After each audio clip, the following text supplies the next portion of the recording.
Hi guys, Don Rice here, and this is a mirror. It's been a while since I've laid anything up and done a video on laying things up and making composites, so I thought I'd show you what I'm about to do. So, in order to protect the mirror, I lay down a piece of, this is called a release film, and nothing sticks to it. And so that goes down, it just protects the mirror. The purpose of the mirror is to provide a perfectly flat, hard substrate, that so the part can't bend. Next thing I put on there is I put on, this is a polyester battening material, it'll soak up excess epoxy. Here we go. This, I don't know if you can see it or not, but this is perforated. It's also a release material. Nothing sticks to it, but it's perforated, so excess epoxy can be drawn through it and into that polyester absorbing battening material. Then I lay down a piece of peel ply, which is this white stuff here. And then you can see that I've already kind of gotten a head start here.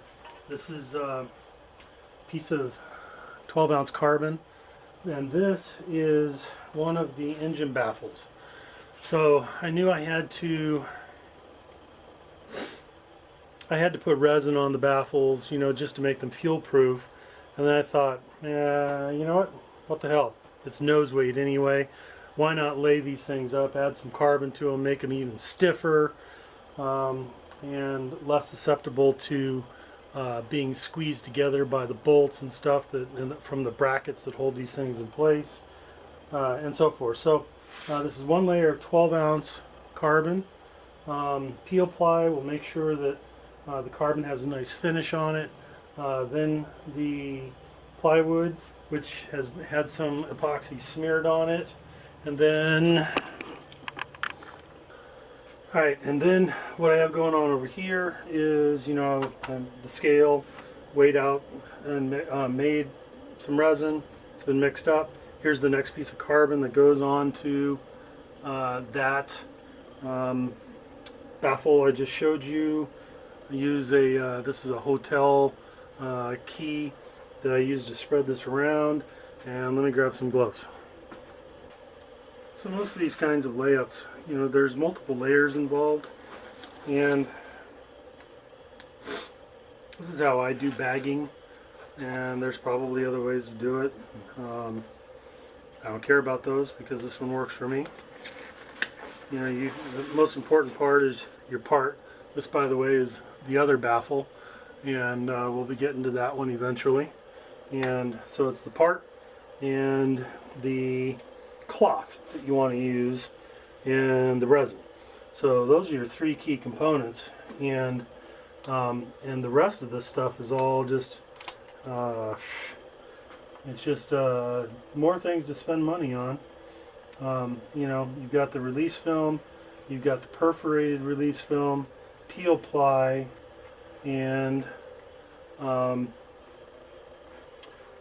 absorbing material, all of which you don't really need to have. You could simply lay this up on your bench and just let it sit overnight, and that'd be fine. Nothing wrong with that. The reason I'm doing this is because I built the tool to do it with. I built the vacuum machine, and I have all this stuff. I haven't used it in a while, and I thought it might be fun because I enjoy doing this kind of thing. All right, so we'll pick up the edge here like that.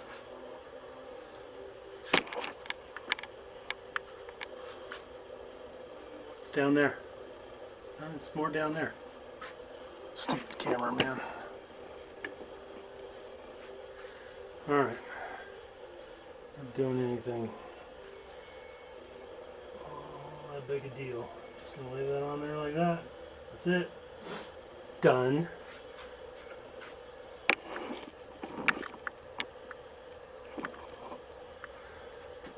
Okay.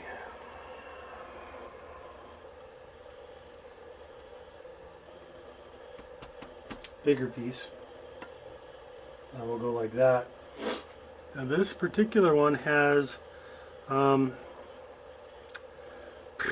blind nuts. Probably should have done all this composite glassing before I put those blind nuts in, but I went ahead and filled the holes with Vaseline. So hopefully I'll at least be able to get a, when it's all said, hopefully I'll just be able to brush the Vaseline now with some alcohol and it'll all be good. Worst case, I'll have to chase the threads with a tap. Whatever. There we go. Pour some epoxy. And carbon is a relatively thick material. It takes some work to get it to go down. So usually the first thing I do is I just like to make sure I get it good and wet on the top all the way around. And so at this point it's already starting to use capillary action with all those threads, and it's going to start drawing it through the cloth.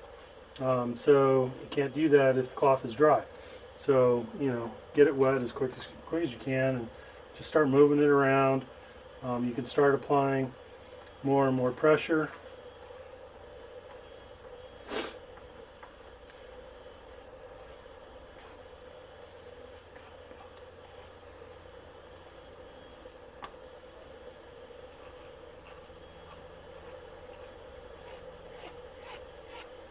See that I'm probably going to be a little bit short on resin, which kind of pisses me off. Could have sworn I mixed up enough. There's roughly 1.5 ounces of resin here, which is a lot.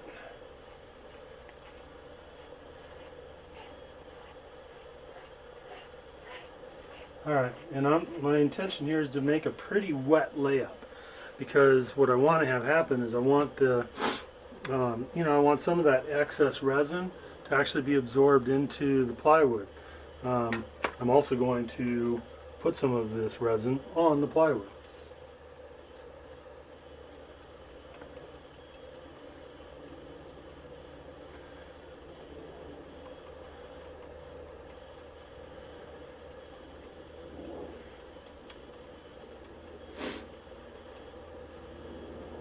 I'm not using West systems for this. I kind of want this to take its time in setting up. So this is the US Composites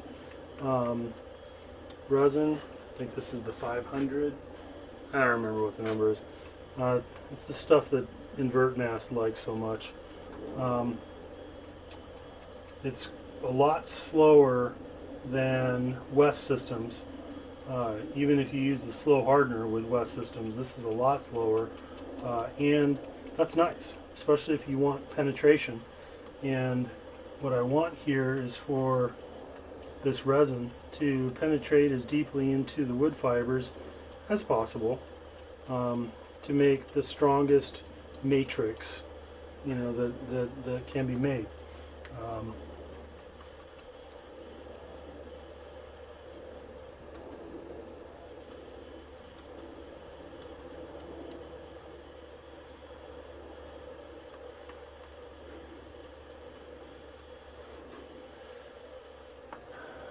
Brush hair, hate that, can't have that, no brush hairs allowed.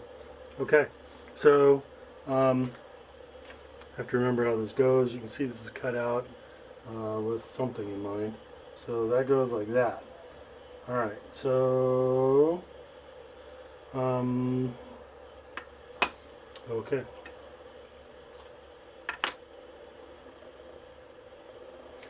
One of the things I want to do when I look at the bottom here, when I peel it up, I want to make sure that it's good and wet and shiny, and it is, which tells me that I have definitely gotten the resin to flow all the way through this thick cloth, which is good,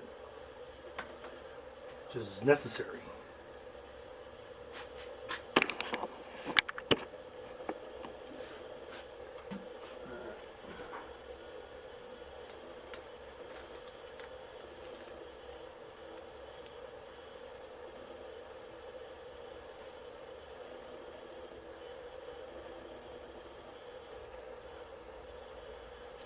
Right there.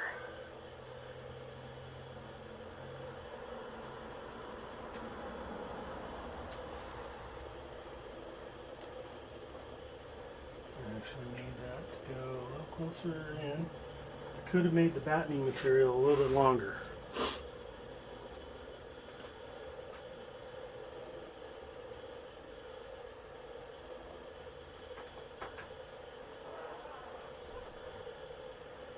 Just like that.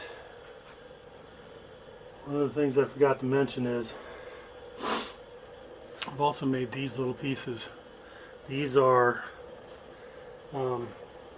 here to help provide strength to this very thin area. I don't know how much stress there will be on this thing, but it's safe to say that the stress levels on this is not nothing. So my intention is to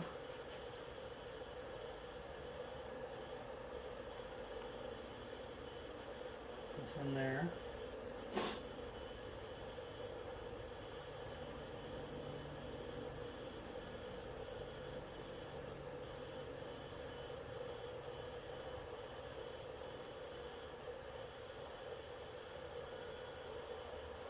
Could be upside down. So you want to fit that way. This way is more better. Okay, good. Just like that.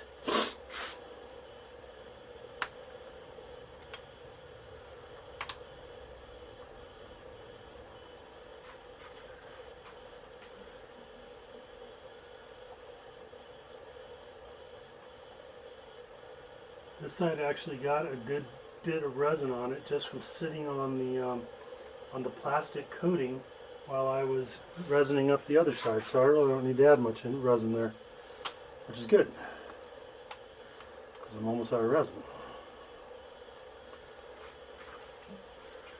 Alright, and we got one for this side too. Now the hope is that those will basically stay in place when this all sucks down. No guarantees. Okay, last piece of carving goes on.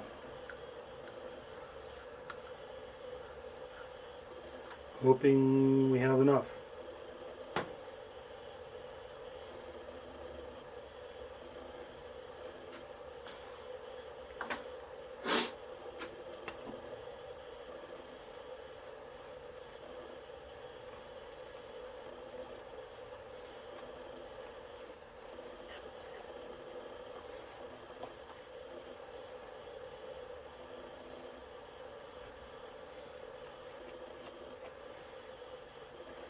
Alright, so we got it all wet on the top.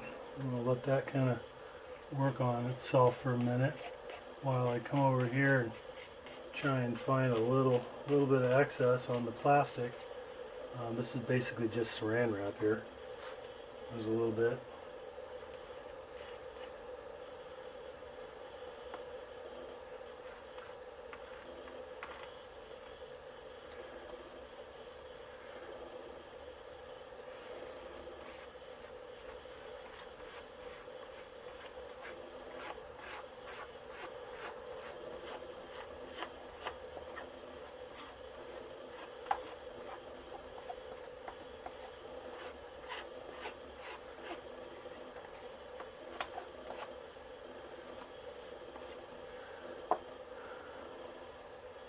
Okay, and take a look at the other side, see if it's wet.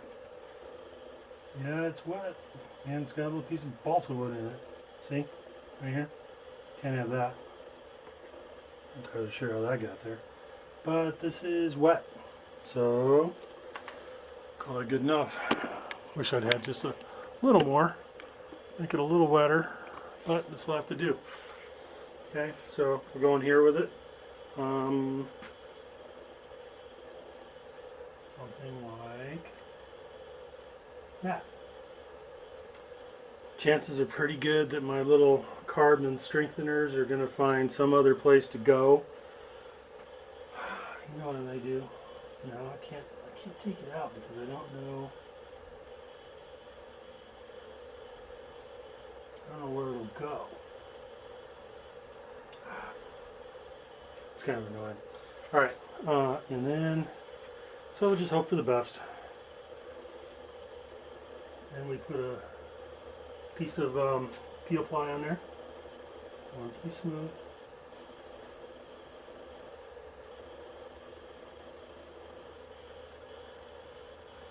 There we go. Smooth it out like that. And then another piece of this release film goes on there so the excess can come through. And finally, we put the battening soaking up material.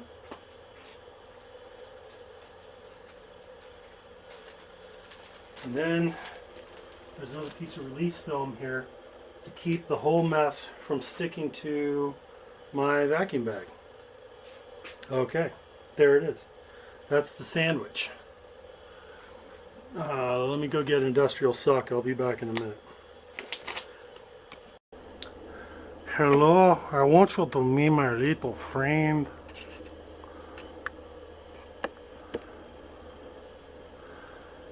Alright, next up we're going to try and put that mess into a bag.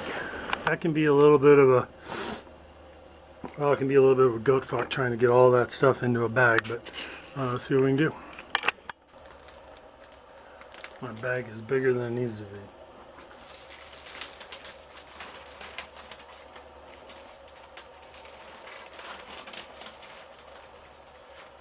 Okay.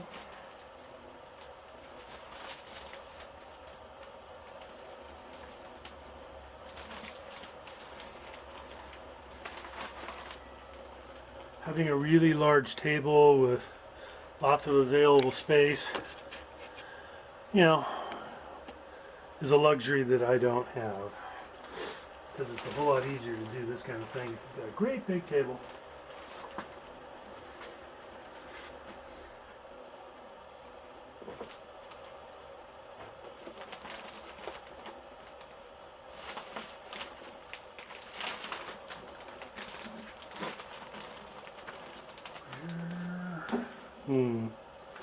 I see a problem. Yeah, where's the valve?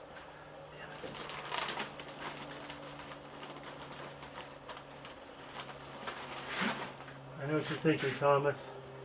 Stupid amateurs. I agree. Where's the valve? Oh, it's way over there. What's going on over there? Interesting. So I need to create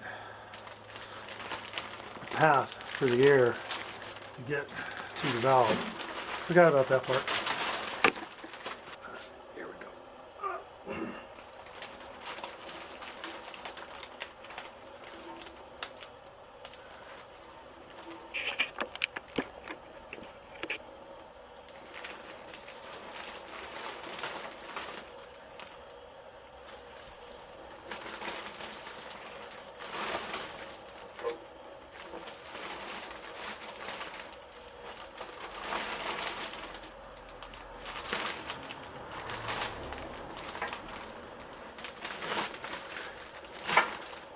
Okay, this is a bag seal tube inside a dowel inside a tube thing.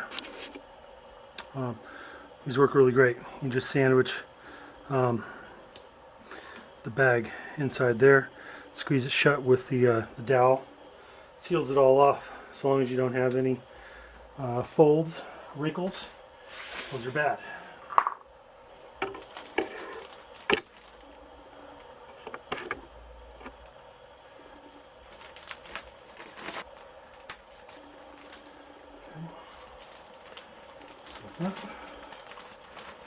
Just keep pulling the wrinkles out of the bag. You just don't want any wrinkles or seams. Oh, forgot again. I gotta make a path to the valve down there at that end. Okay, for the path, use this stuff. This is a plastic mesh, and normally what I do is I lay it over the part, and that way air can make its way through this mesh pretty easily. make its way out to the valve, which we currently can't see, but we'll need to see it here in a minute. Or a great big table would be really nice.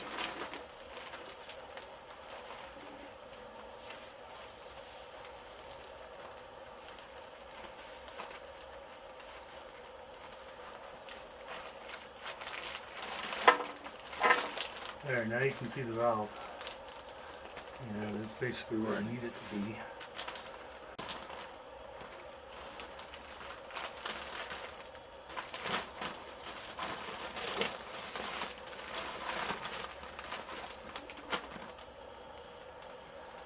Yeah, although to be perfectly honest, you know, it's not that I love every aspect of the bagging process.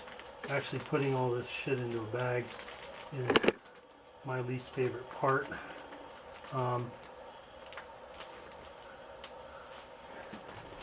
It mostly tries to fight you, but once you get it in, you get to suck it down and watch it all kind of draw a vacuum. I think that's fun, and you know, there's no other way to make some of these parts. So there we go, sealed up. I think I have to walk the long way around the garage to get over there, but can do.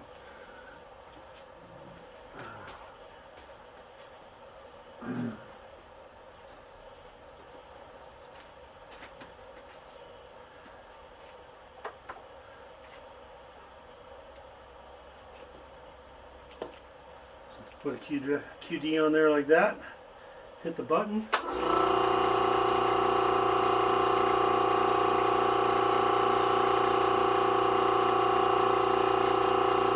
And it'll start drawing down.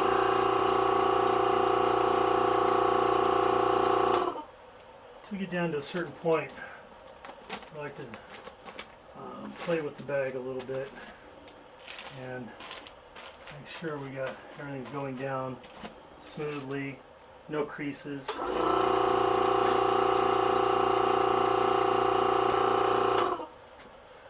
we go. You really see it starting to bunch up here, which I don't want it to do.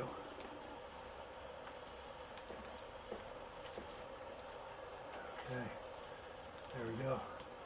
As you can see, it's starting to outline the parts here, which is good.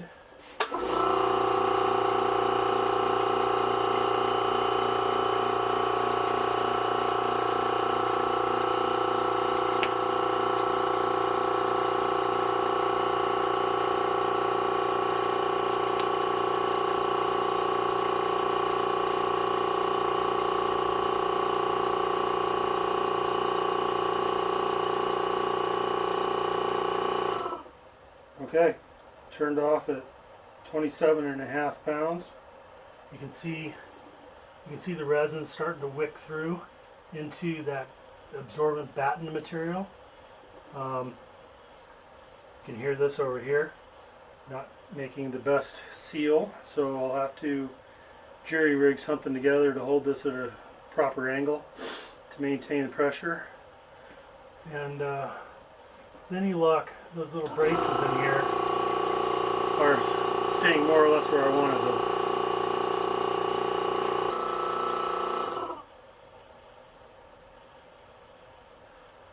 Well, according to the gauge, I'm at 30 inches of mercury. It looks like it's holding pretty solid. So I'm basically leak free. Alright, that's how that goes. So we'll come back tomorrow and pull it out of here and see what we made later.